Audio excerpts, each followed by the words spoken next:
It's a new week here in the X Zone. I am Rob McConnell, and for the next 4 hours, I'm your host and your guide as together we cross the time-space continuum to this place that I call the X Zone. It's a place where people dare to believe and dare to be heard. It's a place where fact is fiction and fiction is reality. And the X Zone comes to you Monday through Friday from 10 p.m. Eastern until 2 a.m. Eastern.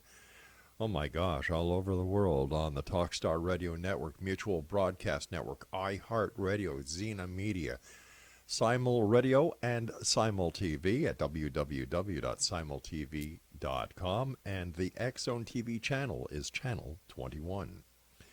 If you'd like to send me an email, xzone at xzoneradiotv.com, on all social media sites, X Zone Radio TV. And for the programming we have available for you 24/7, 365 on the X Zone Broadcast Network, www.xzbn.net. X Zone Nation, my guest this hour is Mike Clelland, and Mike's 2015 book, The Messengers, was met with high praise. In it, he explores the mysterious connection between owls, synchronicities, and UFO abduction. It was his first-hand experience with these elusive events that have been the foundation for his research. This book is also a personal memoir and a journey of self-discovery. His website, hiddenexperience.blogspot.com, explores these events and their connection to the alien contact phenomenon. It also features extended audio interviews with visionaries and experts examining the complexities of the overall UFO experience. Mike is also considered an expert in the skills of ultralight backpacking and is the author and illustrator of a series of instructional books on advanced outdoor techniques. After 25 years of living in the Rockies, he now lives in the Adirondacks. And joining me now is Mike Clelland. And Mike, welcome to the X Zone.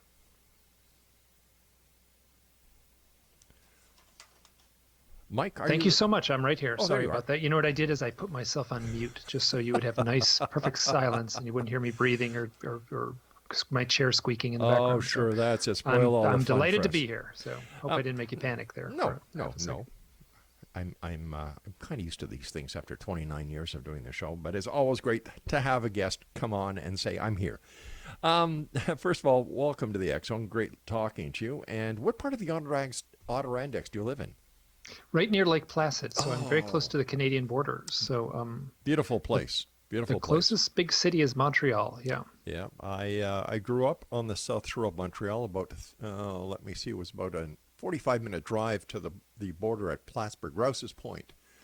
But I'm right near Plattsburgh. Yeah, I take the ferry all the time over to Burlington, Vermont. That's so right. Plus Lake Champlain. I have yet to see Champy. I keep a watchful eye, but I have yet to see her. So how did you get in? Tell me about this connection between owls, synchronicities, and UFOs. Now, I've been doing the show a long time, and I've never heard a connection with an owl. So I'm 56 now, and turn the clock back. I think it's about 12 years. I would have been. I think it's almost 13 years now. I would have been. It was in 2006. I was living in Idaho, right near the Grand Teton National Park. It was a beautiful spot. I lived in this amazing place, and I would go camping for one night. At the time, I was working for an outdoor school, and there was this woman working at the school, and I said, "Hey, let's go camping," and she said, "Sure." Oh, that's a great pickup line. Let's go. Well, that's the kind of town. It's like the kind of thing. I guess if you whatever, if you live in Malibu, you can say, "Hey, let's go surfing," or if you live in New York City, you can say, "Hey, let's go to this fancy restaurant." But yeah, where I lived, it was "Let's go camping." So up here in where I live, it's "Let's go to my place." Yeah, So we have to. So anyway, it wasn't really truly a date. So it was more just it was a complete stranger though. Mm-hmm. Her name is Kristen, and we went camping for one night. The weather forecast was perfect, so there's no reason to bring a tent. We just slept out under the stars. Mm-hmm. So we walked in with very light packs. Right. And sun was setting. You walk in the afternoon, you can get pretty deep in the mountains in a few hours, and we were in this absolutely gorgeous point in right in the Tetons, and the sun was setting, and she said something, and it took me, and I was like, wow, this is a really impressive person. Like, I didn't expect this. It was a complete stranger, and she said something that struck me. What was that? we'll get to that in a second to tell this. So but at that moment, she said something. Mm-hmm. An owl flew over us, and then a second owl, and then a third owl. And for the next like 2 hours, these owls flew around us and above us as the sun was setting. We ate and laid our sleeping bags out under the stars, and literally we were laying down looking up at the stars, and there was just for 1/2 a second, just a microsecond, the skies would be blotted, the star would be blotted out above us. And it was really magical. Now, owls are very quiet in flight. I mean, they were flying right over our faces and blotting out the stars. Mm. It was so magical. So we got up the next morning and hiked out. It was a wonderful hike. We were back in before lunch, back to town. And I said, hey, let's do this again. And she said, sure. So 4 days later, we went camping again. At sunset, we were watching the sunset, and an owl landed near us. This was a completely different part of the mountains. An owl landed near us. Another one flew above us. And then one landed at our feet. And before, they were kind of kept their distance. Not this second time. They were right there next to us, landing at our feet. And I've done a lot of outdoor work and spent a lot of time in the mountains. I've never seen anything like this. Now, what I am saying now, I didn't say it at the time. I'm saying it now. I had a thought in my head. I had like a voice in my head that says I was looking at real owls at my feet. Both times, this voice was, I'd look at these owls, and I had this voice in my head that said, this has something to do with the UFOs. Now, what I didn't say earlier on is I had all the symptoms. Let's see, symptoms. That's the wrong word. I had certain life experiences. That's a better way to say it. That would imply or point to UFO contact. I had missing time. I had some close-up UFO sightings. And in 1993, when I was 30 years old, there was a bright light shining in the bedroom window. It was very unusual. And I sat up in bed, and out my window, backlit by a very bright light source, were 5 skinny gray aliens with the big black eyes and the big bald heads, and they were walking towards the house. And I should have been scared. It was a very strange sensation. I should have been scared. I heard a voice in my head that said, now is the time to shut down. And I put my head on the pillow, and I went to sleep. Now, so all those events, I have a handful more, but those are the most telling of the memories that I had. Those events were kind of simmering, and I knew I would have to look into those at some point in my life. And at that point in 2006, I was at the point when I needed to look into those experiences, and I knew it. But instead, I was denying it. I was pushing it away. I did not want to deal with what these events implied. After seeing the owls and that voice in my head, I started looking into it. I started contacting abduction researchers. I started contacting, and they would often put me in touch with other people who've had the contact experience. And I started networking and talking and researching, and mostly I was researching myself. And in doing so, because of these owl experiences, every person I would talk with, I would ask the question, have you ever had any odd experiences with owls? And it's certainly not 100%, but enough that there's a very clear pattern. People would say, that's funny. No one's ever asked me that. But yeah, I have had odd experiences with the owls. And I started collecting these stories. Now, eventually I started a blog. And one of the very first blog posts that I put on was that camping story with Kristen. It's just a nice story, seeing some owls in the mountains. Sure. After I posted it, it bugged me. I got back to her, and I asked exactly the question you asked me earlier. What was she talking about? And so it was 3 years later. I couldn't remember. And I was like, I got a hold of her. I said, Kristen, what were we talking about the very first night when we saw the very first owls? You were talking about something that left me, that felt, it felt important. What were we talking about? She said, oh, I remember exactly what I was talking about. And she said, I was trying to give my deepest, most heartfelt definition of what God meant to me. Now that took an already powerful set of events and turned it into this almost like transcendent moment for me. Now, I'm not at all churchy or anything like that, but I recognized the power in what she said. And I am not kidding. I spent I'm doing it now. I'm still here. It's now 12 years later. I have spent the last 12 years digging into exactly the question you asked me initially. What is the connection between UFOs and owls? All right, we've got to take a break. Please stand by. Exonation. Mike Clelland is our special guest this hour. He's the author of The Messengers.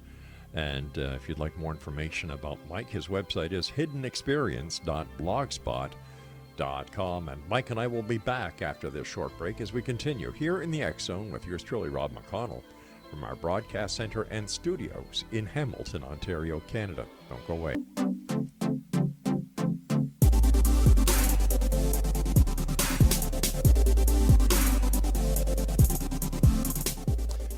Welcome back, everyone. This is the X Zone. I am Rob McConnell. Before we get back to our guest of this hour, Mike Clelland, let me see. First of all, Ellie Marzulli has his new book out. It's available on the X Chronicles newspaper site. And Mac Maloney has a new book out entitled Mac Maloney's Haunted Universe. And for all the information on Mac Maloney, his book, his radio show, by the way, which is going to be on this network on the XZBN in the very near future, visit his website at macmaloney.com. I'm talking to Clelland. I'm talking to Mike Clelland, and we're talking about his book this hour, The Messengers. His website is hiddenexperience.blogspot.com. And before we went to the short break, we were talking about the question that I asked you about what you and your friend were talking about that night that you spent under the stars. And we're, the connection then with owls and other people who have had alien abduction experiences. How many people, have an owl connection? Well, I mean, how many in the numbers? Now, like I'm not an objective researcher. I'm completely subjective. Mm-hmm. So if you Google UFOs and owls, someone's going to find me. Mm-hmm. and I'm now collecting these stories. So like in my files, it's like that's my files consist of is people who've had this contact experience with, and then also have had owl sightings. So it's in my files, it's mm-hmm. dang near 100%, but that doesn't transfer over to to like what another researcher who has a more, wide let's view just of it. Take a look at the basic alien abduction scenario as reported. Okay, let's jump to half a step back. Here's a very common story. Friend of mine, he's become a friend since mm-hmm. doing this. He's lying in the desert, looking up at the stars. He's camping, and him and his buddy look up, and at the top of this cactus is an owl. It's staring down at them, and it's nighttime, and they're like it's a little bit menacing, and it flies off. And a moment later, a triangle-shaped UFO flies right above where they're lying and proceeds across the landscape. I have this story in one form or another over and over and over and over. Yes, it's unusual to see an owl at night, but it's not impossible. No. It's very unusual to see a UFO at night, but those reports come in. To have those overlap over and over and over again is remarkable. Now, that's a very pedestrian sort of account that I just gave you. Some of them get extremely bizarre. But I'm wondering why you're saying it's rare to see an owl at night when owls hunt at night. Well, how often do you see an owl at night? I go up to my daughter's cottage and I see them all the time. Oh, good. Okay, so you're living in a place with a lot of owls. I live in a place in upstate New York where I hear more owls than I see. Yeah. So yes, but okay, here's an example of this. This woman she's in a large city in Brazil. She's in an apartment building. Mm-hmm. She's on her balcony, mm-hmm. and she looks out over the city, and she sees this silvery craft flying above the city. She sees a flying saucer, mm-hmm. and it's cruising along, and her eyes following it. And there's a building directly in front of her, and the skinny building, and the flying saucer is zipping along, and it should just go behind the building and pop out the other side. And she says it didn't pop out the other side, like disappeared, like she didn't come out. And she's kind of saying, "All right, guys, where'd you go? What's up?" At that moment, 2 owls come and land on her balcony, and they live there for a couple months. Coincidence? I'm at the point, no, it's not a coincidence. I'm at the point now where I've read so many of these accounts and talked to so many people and have been in close contact, mostly through email, uh-huh. but often, phone calls and talking to people directly. It's not a coincidence. Something else is going on. What that something might be is a tricky thing to untangle. What I can say is that this pattern, from my direct research and my direct experience, is real. What it means, how it works, what it implies is something altogether different. But these events, there is a connection between owls and UFOs. What it might be is very elusive, but the connection is there. All right, let me ask you this. I've been doing the show for 29 years. 4 shows a night, 4 hours a night. I do an internationally syndicated radio TV show. I publish newspapers. I've never heard of an owl and a UFO in the same story before. How come? They're certainly in the same story. So they're in the book we trace back to Communion, which was published in 1987. Whitley Strieber, okay. Yep, Whitley Strieber's book, and on page I think it's page 27. I've footnoted this so many times. And there's an account, the very first abduction account that came into his what we call abduction now. He doesn't use the term abduction.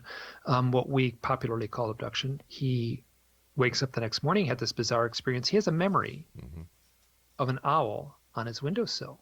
It was wintertime. It was Christmas Day. So it was the next day. It was December 26th when he woke up. Him and his wife, he said, there was an owl. Something weird happened last night. There was an owl on the windowsill. And he goes out there and there was fresh snow, and there was no tracks or prints, or the snow was completely undisturbed. And that was very unsettling for him. So here we have the very first UFO abduction account that kind of took hold of the population. I mean, that book was a very widely read book. Okay, so what's the connection with the owl? All I can say is that I'm collecting stories. No. I mean with this story that you're telling us from the book Communion. The guy wakes up Christmas morning. He has something to do with an owl. He goes outside. There's no proof of the owl. But he has a memory of an owl. All right.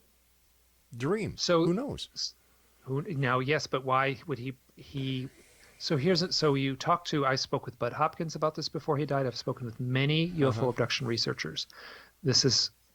Yeah, I say, do you have any owls? Do owls show up in your research? And they look at me and they say, oh yeah, we get owls all the time. Could it be because owls have big eyes like the extraterrestrials are supposed to have? That is the implication. So the story that emerges when you talk to the UFO abduction researcher, that here's a typical story. People driving down the road at night, they turn a corner, there's a great big 4-foot tall owl in the road. It's very strange. They stop, they look at it, maybe they drive on. Oftentimes the owl can look over the hood of their car. They continue on, they get home, it's 2 hours late. They're missing 2 hours. So the implication there, and oftentimes if they go through hypnotic regression, I'm paraphrasing a bit, but it goes something like this. The hypnotherapist will say, describe the owl. And they'll say the owl is tall and skinny. It's about 4 feet tall. It's very skinny. It's bald. It has big black eyes and a little skinny spacesuit on, and I don't think it's an owl. So the implication is that the UFO occupants, most probably the skinny gray aliens that we've all come to recognize, are somehow using a screen projection, a projected hypnotic trance of some sort where they can put in an owl into the mind of the observer. I don't know how that works or why, but that certainly shows up repeatedly in the research. But why an owl? So there's one, you pegged one of very good reason that may be the answer, which is the owl has big black eyes.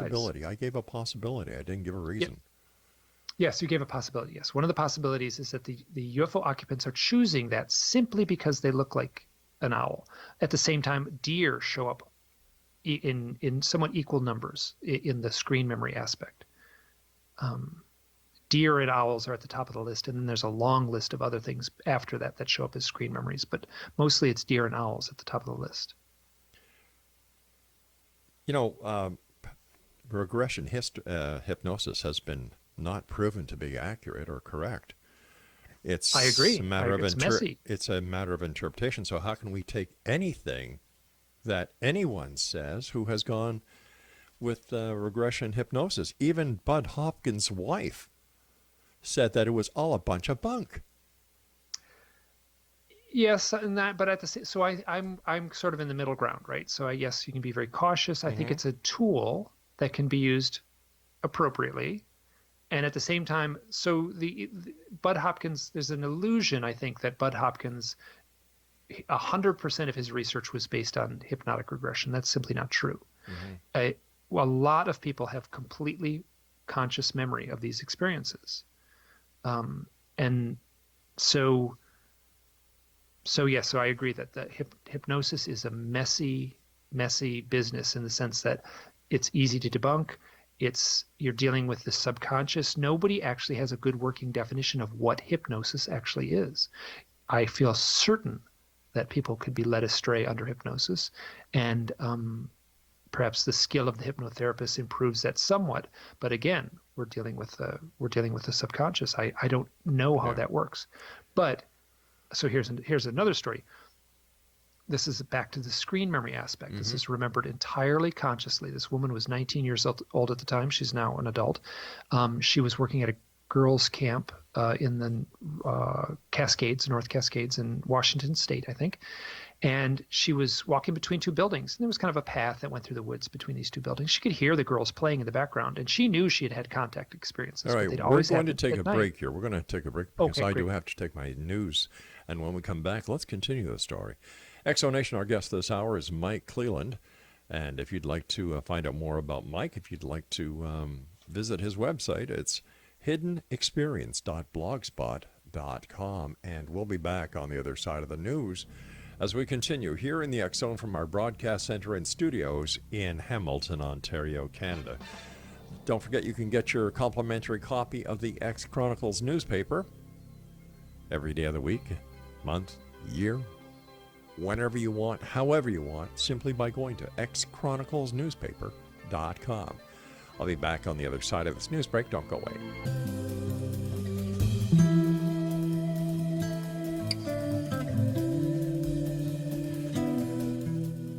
And welcome back, one and all. This is the X Zone. I am Rob McConnell, and our guest this hour is Mike Clelland. He's the author of The Messengers, and his website is hiddenexperience.blogspot.com. Mike, before we went to the news, you had just started to tell us a story, and if I could get you to go back and start the story from the beginning, I'm sure the listeners would appreciate it. Great. So this woman's a friend of mine. She's had a lot of experiences. She was 19 years old at the time. She was working at a summer camp for girls. She knew she had had contact experiences. She had fully conscious memory of basically aliens in her bedroom and lots of odd experiences, but it always happened at night. So she was working at the summer camp.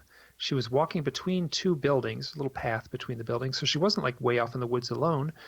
And she's walking on a little path. She can hear the girls playing in the background, and she turns a corner, and there, next to the path, in a little meadow, is a gray alien standing there. And it's full sunlight, full daylight. She sees this thing, and it sees her, and she sees it, and her senses gives her this look like, uh-oh, I'm busted. And then she hears this kind of, these beings seem to communicate completely telepathically. She hears this voice in her head, this kind of echoing, reverberating voice in her head that goes, owl, owl, owl, owl. And she watches this gray alien morph into an owl, turn around, and run into the woods.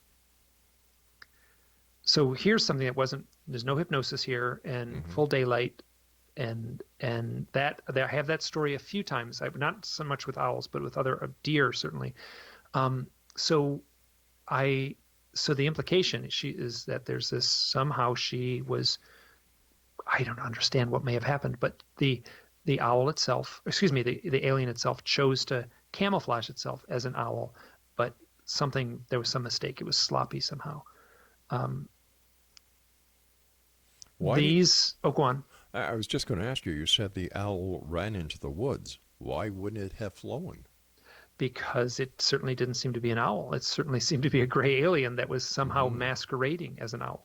Could we then use the same scenario and say that maybe the Mothman from the Mothman prophecy, who many described as looking like an owl, was actually an extraterrestrial? I don't have an answer. That's certainly a good avenue of speculation, and it'd probably be fruitful that there's some connection between the Mothman, which was extremely large and had a very big wingspan, And the owls that are reported are often reported as 4 feet tall. Oh, I see. So yes, I have no way of knowing, but that would be potentially an interesting avenue of speculation. Sure. What is there in our ancient mythology that we could use as an example, or use as a scenario for why you are hearing about owls and UFO contact or alien abduction contact? So earlier you asked me, you sort of said, perhaps the screen memory is related to the big black eyes. Yeah. That gets repeated over and over and over again in the literature. It's kind of a given among the UFO abduction researchers. I'm very cautious to take that as dogma. Right. The other avenue of thought is that they could be using the owl for more of an archetypal reason. There's ancient history all over the world's mythologies. The owl is associated with the night for obvious reasons. Sure. And the owl would then fly into the night, and then that became a metaphor in many of the world's traditions for traveling to other realms, traveling to the land of the gods, traveling to the land of the dead, traveling to the land of the ancient ancestors. The owl would then come back with a message. And that's how I got the title of the book, Gotcha. The Messengers, from this aspect of ancient mythology. Now, owls show up in other highly charged, what I refer to as highly charged events beyond just UFO contact. But my sense is that the owls are showing up more as a symbolic archetype, where somewhere deep in us, we have a deep inner knowing of the, let's say, the esoteric meaning of owl, right? You watch Star Wars, you see Luke Skywalker having all these adventures. You're seeing the archetype of the hero on the screen. You're caught up in the story and see the thrilling movie, but you're seeing the archetype of the hero. You're in the woods, you see an owl, you see a bird with big eyes. At the same time, you're seeing an archetype that touches us at a very deep level. What that archetypal meaning might be is very slippery, again, very elusive, but that is the best answer I've come up with for why they are choosing the owls and why the owl has now become the totem or the symbol of the UFO contact experience. Where does synchronicity come in? Well, synchronicity, okay, synchronicity, let me think of a good, so here's a fellow, he tells us, so synchronicity is a term coined by Carl Jung. And he has kind of a dry, long-winded definition of it. The simpler definition, it is a meaningful coincidence, a coincidence that is meaningful to the observer. Now, I'm not an academic. I'm an artist. I'm an illustrator, and I'm writing these books to help untangle my own UFO contact experiences. So I'm doing this for a very selfish reason. I'm not objective. I'm subjective. So for me, I went through a period at the same time I saw those owls with Kristen in the Mountains. The aftermath of that, I was seeing a lot of owls, and I was having a lot of synchronicities, and all those synchronicities tied into either owls or UFOs. And I spent a few years there, like, suffering. Like, I felt it was almost like I was questioning my sanity for a few years. Like, this stuff was happening so hard and fast and so overwhelming. Where does synchronicity come in with it? Here, so this guy, he's a pseudonym. His name is Nathan. He's contacts me. He said, Mike, I had an experience. I hit an owl. I was driving through this town on my way to work. It was dark.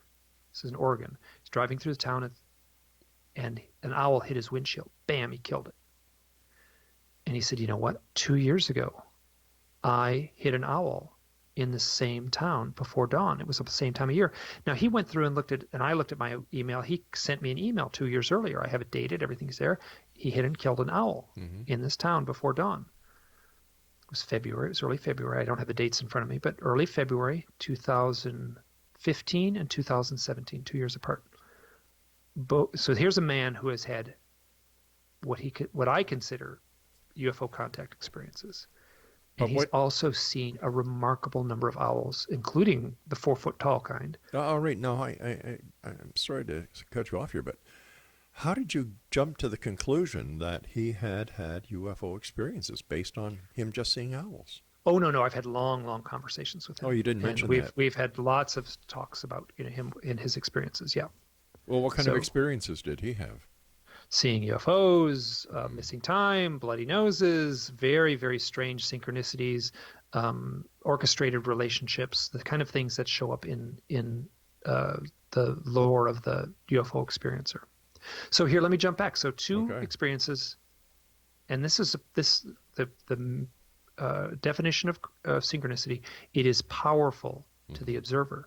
2 weekends, Sunday mornings, early in February, they were both Super Bowl Sunday. Mm-hmm. You take the word Super Bowl, it spells out superb owl. Now you could dismiss this right away, but I will tell you that this was powerful and meaningful to Nathan. It was a meaningful, powerful event for him to have that very strange bit of wordplay be connected with these experiences. Now that's a very soft one, but that you asked for an example of a synchronicity, and that's the first one that popped in my head. So synchronicities show up in connection. You go to a UFO support group meeting, right? And I've gone them. You sit around in circles, and a researcher is usually running it. And usually the researcher is a therapist of some kind, and you ask people in the room, like, have you had any odd experiences, like with synchronicity? And I feel it's people who've had the UFO contact experience have a higher amount of synchronicity than the norm. But I also feel that anyone on what I will call like a spiritual journey will have a higher number of synchronicities. So the implication is UFO contact somehow tied into a spiritual journey. But isn't it also possible that the person who has a UFO experience has a much more active mind and prone to fantasy than the person who doesn't have the UFO experience? Because there are more people who do not have UFO experiences than those who claim UFO experiences and those who claim alien abductions.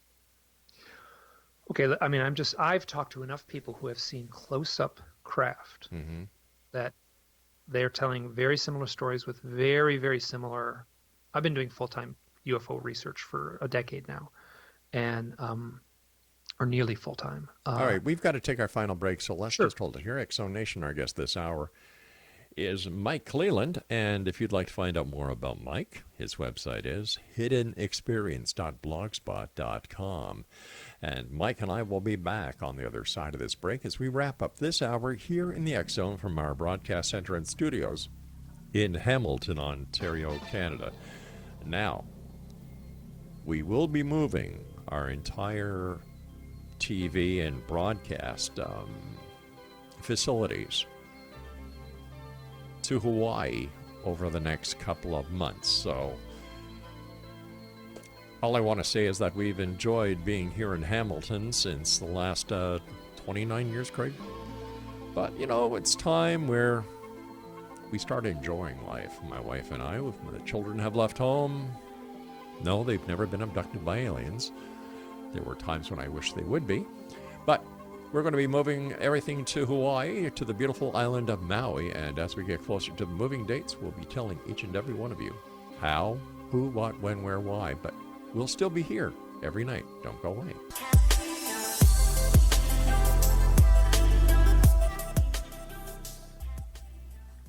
Exonation, my guest this hour is Mike Clelland. And once again, if you'd like to find out more about Mike, his website is hiddenexperience.blogspot.com. And he is the author of The Messengers. Mike, the person or the people who have reported UFOs over the years seem to be flamboyant. They're very, they're prone to fantasy. They are always looking for something out there. And I can't understand why it's only a small number of people who are having these experiences, whether they're real or not, and why the majority of the population isn't. Especially now that statistics are showing that society is starting to lose interest in ufology, and this is being echoed by the decrease in UFO sightings being reported to both the National UFO Reporting Center as well as to Chris Rutowski in Canada. What do you think is going on here? So I disagree with the fact that the UFO people who witness UFOs are somehow flamboyant, or the people who claim the abduction. I've certainly have met some flamboyant folks, and I would almost fall into that category myself. I'm an artist, and I kind of live on taught outdoor work and stuff like that. So I'm out of the societal norm in many ways. But I have certainly talked to lawyers and advertising executives and bankers and bus drivers and people completely on the mainstream of these experiences. And I'll tell you what, those people do not talk about it. They don't talk about it they talk to me. Why would they talk to you? Why? Talk to me, but they don't talk about it to anyone else. Why do they talk to you? The flamboyant ones have nothing to lose, so they blurt the stuff out. But so why, I would argue that but why do they assessment is. Oh, go on. But why do they talk to you? Why do they share this? Because I'm a UFO researcher. Because you're a believer? Pardon? Because you're a believer? Yes, because I'm a believer. And honestly, people need to be heard, right? So people, I don't care who that is, someone who's been through any kind of traumatic experience needs to be heard.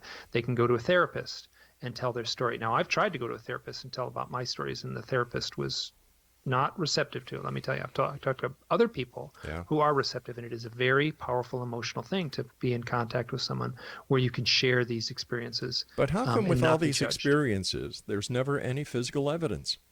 Oh, sometimes there is. Where? Sure. I mean, there's been the implants that have been removed. There's been burn marks in the yard. Wait a sec. First of all, let's get back to the implants. Dr. Roger Lear, a podiatrist, and Daryl Sims, an alleged so-called spy with the CIA. Come on. Let's talk credibility here.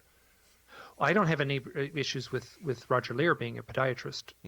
That's his job, is to remove, things from people's feet, right? So he's removes, bits of metal and nails and stuff like that. And so I can't. That's not my avenue of expertise. So all I would be doing is paraphrasing what I've read. Where's the evidence? Now, for me, the evidence is in the consistency of these stories. And I am on the outside edge of, there's like a mainstream of UFO abduction research, and I'm certainly on the outside edge where I'm looking at these more elusive aspects of the stories, these kind of outlying stories.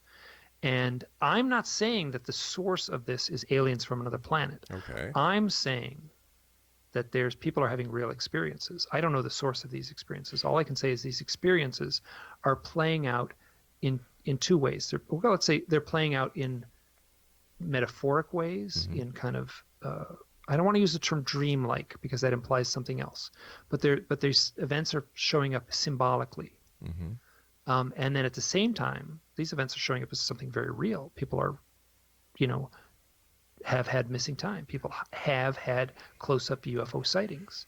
We can put someone in the electric chair in America or whatever, I guess, whatever. Someone can be executed by witness testimony in America. But the same witness testimony has to be based on evidence, not hearsay evidence. Yes, but you can talk to the first person. You're not talking, it's not hearsay when someone says, I have seen a UFO. Where's your proof?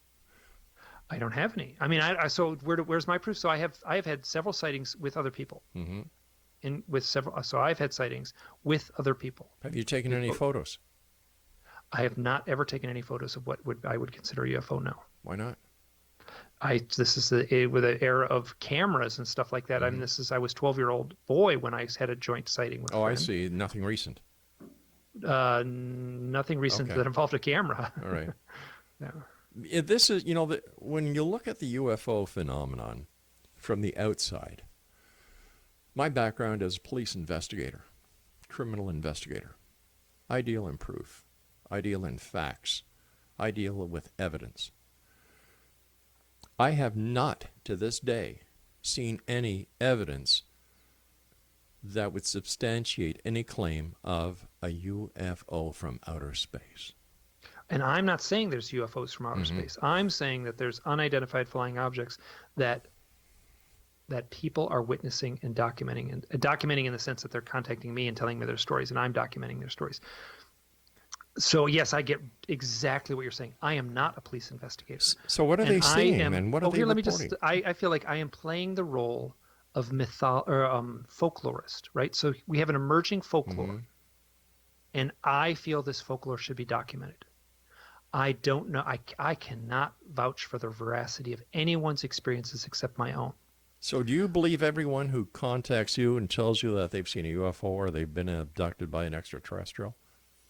I take them very seriously. But do you believe them? I'll tell you, let me just finish. I take them very seriously. I take their reports. I contact them. I have a back and forth exchange. Right.